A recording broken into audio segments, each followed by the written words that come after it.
Sa dami nga ng gastos nitong December, mapapasiomay ka talaga muna ngayong January. Sa dami din ng masasarap na handaan, nakakamiss din yung siomay na may toyo mansi at chili garlic. Kaya sabi ko lakad-lakad muna kami dito sa may Montalban at maghanap kami ng siomay. Buti na lang bukas itong Siomay King. Located ito sa XRC Square, Montana, Barangay Burgos, Montalban, Rizal. Buti na lang yung store hours nila simula 10 AM hanggang alas 2 ng madaling araw. Kaya kahit alanganing oras, makakabili ka pa rin ng siomay at siopaw. Sa siomay nila, may 4 kayong pagpipilian. May chicken, Shanghai, Hong Kong at Japanese siomay. Naka buy one take one ngayon yung tinda nilang siopaw. Napakasulit na nito guys, kaya try nyo rin bumili ng siopaw nila. Kahit nga buy one take one yung siopaw nila, malaki pa rin yung sukat nito. Ito yung combi siopaw. Yung palaman nito kalahating asado at kalahating bola-bola. Sakto kung nagkikrave ka sa dalawang flavor ng siopaw. Ito na lang yung orderin mo kasi nasa isang siopaw na. Mainit-init din pang mai-serve sa inyo to at napakalambot ng siopaw nila. Masarap din yung timpla sa asado at bola-bola lalo na't kung lalagyan nyo ng sauce. Siya nga pala kung kakain kayo ng siopaw, huwag nyo kalimutan tanggalin muna yung papel dito sa ilalim. Minsan kasi sa gutom nakakalimutan na tong tanggalin.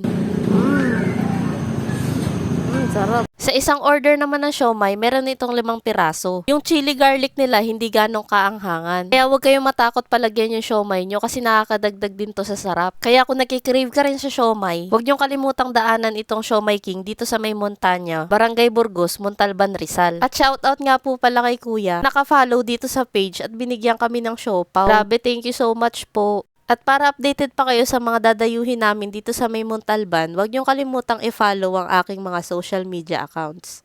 Yun lang, maraming salamat sa panonood. Bye! Dani, dalawa. Magkaiwalay.